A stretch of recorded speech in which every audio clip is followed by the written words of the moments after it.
This poem is called Wedding Gift, and I remember writing this poem when I was in Lancaster in England, and I was doing a master's in creative writing, and I really enjoyed that year because really all I had to do was write a poem a week and read and read and read, and for me that was great fun. But at the time I was reading A New Path to the Waterfall, which was a collection by Raymond Carver, and the American poet and short story writer, and it was actually the last book of poems that he published. And in the introduction to that book, Tess Gallagher, his widow, described how when they heard he was dying, they rushed off to get married, and somebody gave them a painting of salmon leaping upstream.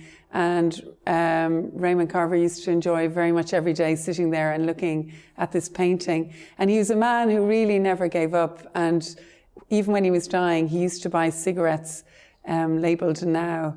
I was having fun with form at the time, and I was messing around with, writing sonnets and villanelles. And this poem actually just seemed to come out as a villanelle.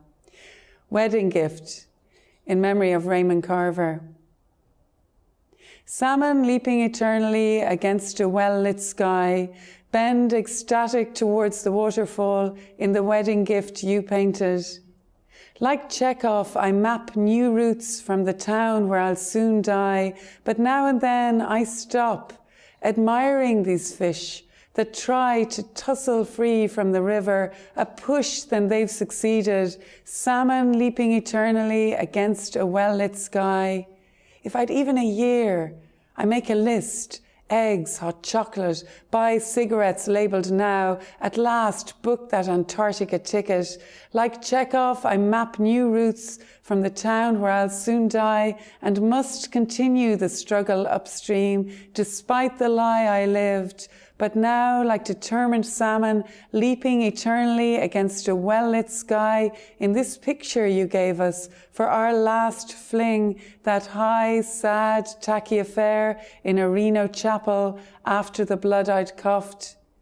Like Chekhov, I map new routes from the town where I'll soon die, and I'm travelling faster now, suddenly floating high where my poems make me beloved.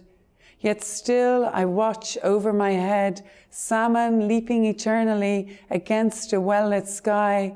Like Chekhov, I map new routes from the town where I'll soon die.